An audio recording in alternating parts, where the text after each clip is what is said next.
Le Padre Pio s'est retiré dans un petit couvent de montagne pour mener une vie recueillie et offerte à Dieu. Écarté du monde, il célèbre la messe et prie pour le monde. Mais la Providence lui impose une croix exceptionnelle. En 1918, les plaies de la Passion du Christ qu'il avait aux mains et aux pieds, mais qui étaient invisibles, se mettent à saigner.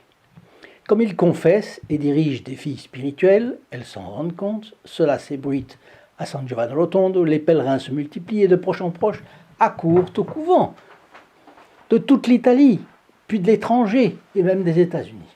La renommée de sainteté du Capucin se répand comme une traînée de poudre et indispose des membres éminents de la sphère ecclésiastique, incapables de se rendre compte que Dieu a envoyé un saint prêtre dans un monde étouffé par une crise multiforme et que ce prêtre peut apporter une contribution immense à la résorption de cette crise.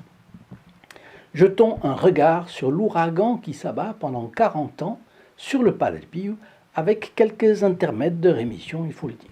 Chers amis fidèles du Padre Pio, bonjour, mon nom est Jean Goyard et vous assistez au programme Sur les pas du Padre Pio. Aujourd'hui, le diable habite à côté, mais ne prend jamais de repos. D'emblée, je vous signale que ce livret et cette photographie du Padre Pio sont gratuits pour vous, même en réalité 2 photographies, l'une avec les 10 conseils spirituels du Padre Pio et l'autre avec une consécration au Padre Pio. Je vous les signale, pourquoi ? Parce que nous avons une grande campagne de diffusion de la vie du Padre Pio et de ses fioretti dans les foyers. Donc, ne vous en privez pas. Le livret est gratuit, les photos sont gratuites et le port est gratuit. Il vous suffit de téléphoner au 08 05 36 08 47, appel gratuit pour la France métropolitaine, prix d'un appel local pour les dom-toms, et pour le Canada, téléphonez au 1 844 398 88 67. De septembre 1918 à 1920, le Padre Pio célèbre la Sainte Messe, prie le chapelet et souffre en silence. En 1920, un ancien médecin et psychologue, franciscain, recteur de l'Université catholique de Milan, bénéficie d'un grand prestige. Sans la permission du Vatican, il vient au couvent du Padre Pio et dit à ce dernier qu'il vient examiner ses stigmates. Et de son côté, le Padre Pio a l'interdiction de ses supérieurs de les montrer sans une autorisation écrite de la fameuse congrégation du Saint-Office. Le Padre Pio obéit aux ordres, le père Gemelli insiste, le Padre Pio ne cède pas et le congédie. Le père Gemelli, le prend très mal. Quelqu'un l'a entendu dire avant de quitter le couvent, celui-là, je le retrouverai. Donc une réaction tempéramentale, de l'amour-propre, voilà ce que c'est. Très en cours au Vatican, cependant, il fait partie des ecclésiastiques dont le projet est de réconcilier l'Église avec le monde moderne. Cela a-t-il joué aussi pour antipathiser autant avec le Padre Pio ? Toujours est-il qu'il va user au maximum de son influence pour discréditer celui-ci, le faire passer pour malade mental et le priver de contact avec les fidèles. Le rapport assassin qui restera dans l'histoire comme le rapport Gemelli date d'octobre 1921. Le 2 juin 1922, 7 mois après, arrivent les premières sanctions du Saint-Office. Depuis quelques mois aussi, Benoît XV, pape de 1914 à 1922, est mort et lui a succédé Pie XI, pape de 1922 à 1939. Il faut dire que le Padre Gemelli était un intime du cardinal Ratti, Pie XI depuis son élection au trône pontifical. Curieusement, sous certains pontificats, Benoît XV, Pie XII et Paul VI, les intrigues contre le Padre Pio se calment, alors qu'elles prospèrent sous d'autres, Pie XI et Jean XXIII. C'est un mystère qui nous sera révélé au jugement dernier. Voilà. Enfin, en 1922, donc, voilà que 5 prêtres de San Giovanni Rotondo, dont un chanoine, sont pris de zèle pour la bourse des fidèles de San Giovanni Rotondo, et mettent en circulation le bruit que les stigmates du Padre Pio relèvent d'une invention du couvent des Capucins pour récolter l'argent des gens crédules. Ces 5 prêtres diocésains seront plusieurs années après écartés par le Vatican pour inconduite morale. Les couvents capucins de la région de Foggia se trouvent d'autre part dans le diocèse de Monseigneur Gagliardi, l'archevêque de Manfredonia, qui a une position plus mauvaise encore, puisque, usant du prestige de sa dignité pour couvrir ses mensonges, il couvre ou même pousse les 5 prêtres. Il affirme même faussement avoir vu de ses yeux le Padre Pio mettre de l'acide sur ses mains pour entretenir artificiellement ses plaies. Donc c'était donné un témoignage autorisé d'un évêque accréditant que le Padre Pio était un charlatan, un hypocrite et un affabulateur. En 1929, il sera démis de sa charge, le Vatican lui retirant la faculté d'utiliser les symboles épiscopaux en raison de la double vie qu'il menait. On pourrait penser que cela eût suffi pour que le Vatican change du tout au tout face au Padre Pio. Hélas, les suspicions ne cesseront pas.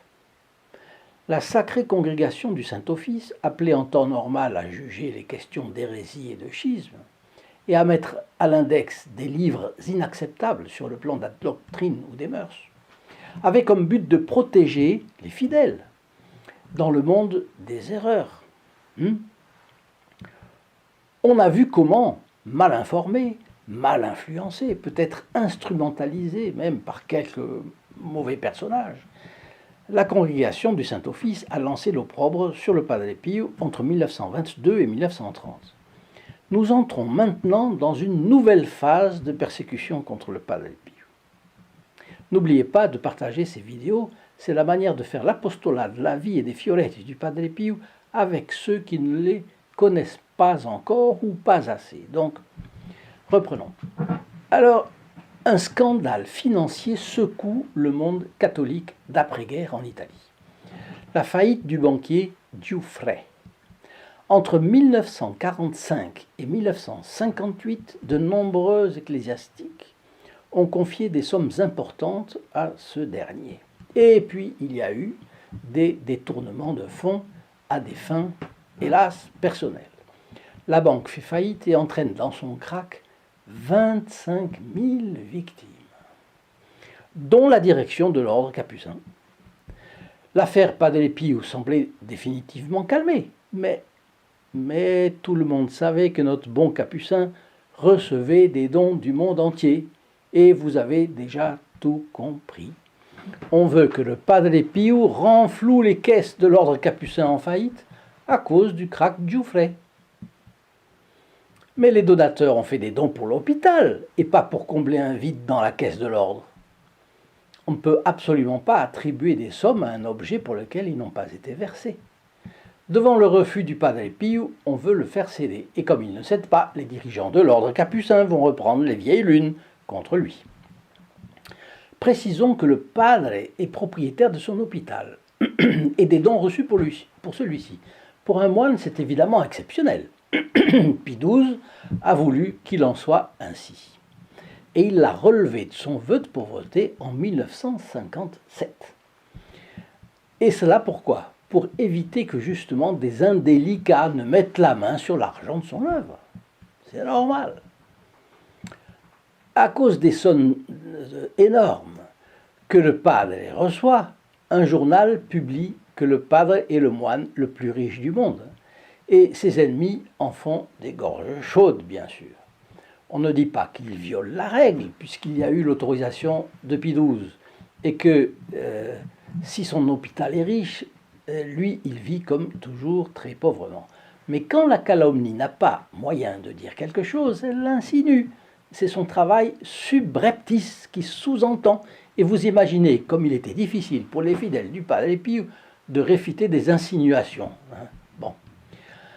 Et puis on accuse la malhonnêteté, la Casa Sollievo della Sofferenza. Ben oui, c'est un hôpital qui s'est développé d'un coup, de façon phénoménale. C'est louche.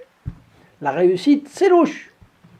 Puis des pressions s'ajoutent au reste. On prend des mesures restrictives au ministère du Padre Pio. on l'isole de ses amis, on l'espionne. On place même des micros dans son confessionnal, ce qui est, comme chacun sait, un péché gravissime, puni d'excommunication automatique pour ceux qui en sont coupables, prêtres, moines ou autres. Et seul le pape et ses confesseurs peuvent l'absoudre. Hélas, plusieurs capucins de son couvent font partie de cette conjuration, disons comme ça. Il est vrai avec la couverture des hauts responsables de l'ordre, sans quoi ça n'aurait jamais été possible, ce qui ne vaut pas confession pour autant des péchés commis. Bref, voici qu'en 1959, quelqu'un va parallèlement à cela essayer de relancer les anciennes accusations contre le Padre Pio. Et cela va venir d'un évêché prestigieux, celui d'une ville magnifique du nord de l'Italie, pleine d'histoire. Son université date du tout début du XIIIe siècle et sa fameuse basilique abrite le tombeau de saint Antoine de Padoue, objet d'une immense dévotion et que nous avons tous prié un jour ou l'autre, ne serait-ce que pour retrouver un objet perdu. Eh bien, c'est bien sûr de Padoue dont il s'agit, à 40 km de Venise. L'évêque est un capucin, encore un, et on est atterré de voir combien le Padre Pio a eu maille à partir avec beaucoup de dirigeants de son ordre. Ça vient de là le problème, à la tête. Monseigneur Girolamo Bortignon, qui le restera évêque de Padoue jusqu'en 1982, donc bien après la mort du Padre Pio. Quelle est l'allégation de Monseigneur Bortignon? Pour soutenir son œuvre de charité, l'hôpital de la Casa Sollievo della Sofferenza, le Padre Pio a créé des groupes de prière destinés à avoir leur place dans l'Église, donc dépendants de la hiérarchie ecclésiastique. Vivantes assemblées de foi et foyers d'amour que le pape Paul VI a qualifiés d'immenses fleuves de priants. Padre Pio disait « Dans les livres, on cherche Dieu. Dans la prière, on le trouve. » Bon, justement, l'évêque de Padoue a besoin d'argent. Et je crois que lui aussi a été victime du scandale Giuffre. Et il a besoin de beaucoup d'argent, parce qu'il a lancé une œuvre sociale surdimensionnée, qui sera d'ailleurs critiquée pour être dispendieuse. Monseigneur Bortignon trouve que les contributions des fidèles envoyées à San Giovanni Rotondo par ces groupes de prière représentent une hémorragie d'argent au détriment du diocèse. Comment est-ce possible d'avoir ce genre de jalousie? Bien, il allègue d'abord que n'ayant pas été officiellement révoqués, les décrets du Saint-Office sanctionnant le Padre Pio restent en vigueur. Il est par conséquent opportun, dit-il, que les fidèles soient toujours appelés à se tenir éloignés du frère controversé en raison des dangers qu'il représente. Fermez les guillemets. Remarquez l'épithète « frère controversé », tout en insinuation.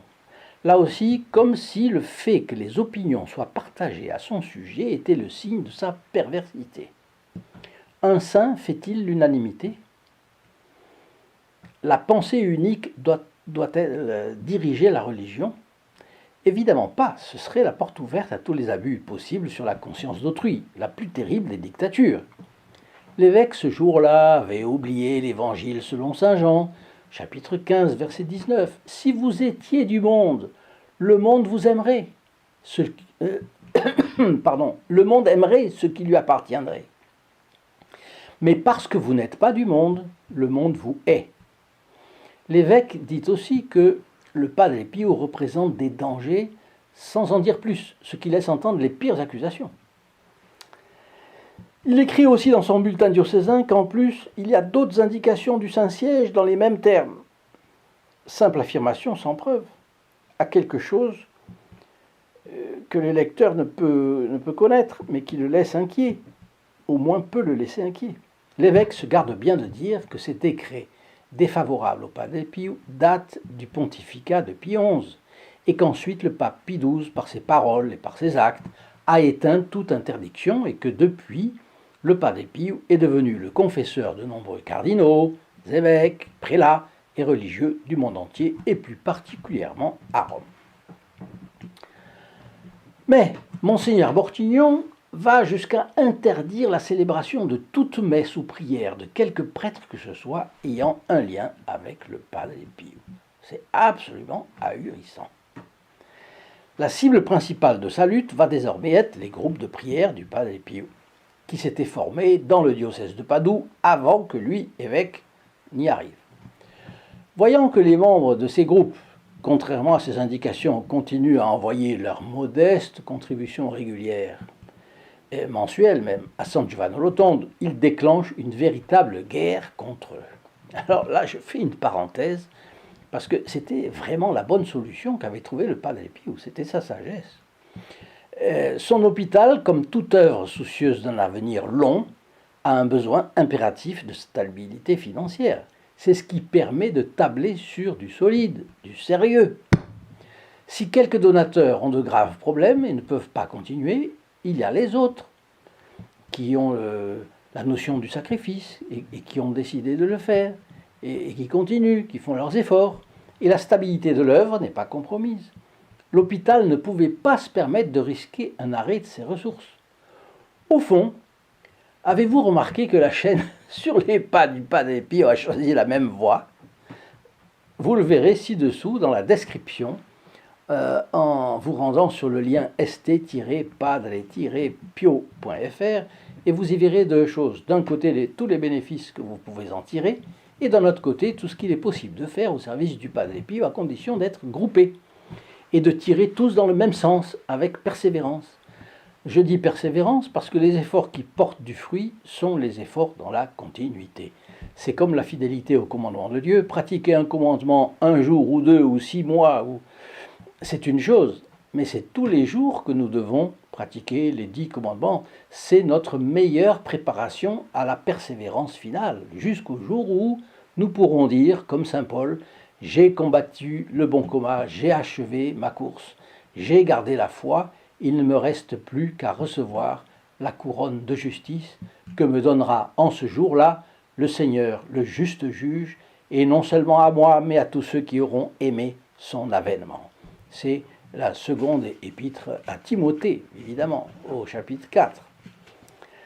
Alors, soyons courageux et persévérants. D'ailleurs, si vous en aviez l'aspiration, ne remettez pas à plus tard et venez nous rejoindre sur le lien ici en bas dont je vous ai parlé, st-padre-pio.fr. Vous verrez comment on peut être heureux quand on met ses pas dans les pas du Padre Pio. Alors, nous avons laissé Monseigneur Bortignon alors qu'il s'apprêtait à faire peser le poids de son autorité sur 2 prêtres amis du Padre Pio, les 2 dirigeants des groupes de prière dans le diocèse de Padoue. Ce sont 2 prêtres exemplaires du diocèse, les pères Attilio Negrisolo et Nello Castello, dont le crime consistait à être amis du Padre Pio et à promouvoir son œuvre. Sous la menace de graves sanctions ecclésiastiques, on leur réclame de reconnaître une série d'infractions qu'ils n'ont pas commises et de dénoncer le Padre Pio comme manipulateur des fidèles, ainsi que de s'avouer eux-mêmes manipulés. Donc c'était une tentative de fabriquer des témoins, des faux témoins, on en prend 2. S'ils avaient été veules, quare, ils auraient obéi à leur évêque, et le Padre Pio était liquidé, il aurait eu contre lui 2 témoins, 2 témoignages. Bon. Ayant protesté de leur volonté d'obéissance, non cependant de porter de faux témoignages, ils refusent ces ordres immoraux. Et là, ils font l'objet d'une véritable vindicte. Sans preuve, sans témoin et sans défense, l'évêque les suspend ad divinis de leur ministère sacerdotal. C'est très grave, suspendu ad divinis, ça veut dire qu'on ne peut plus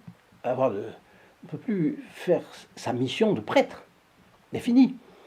On ne peut plus dire la messe, etc. Bon.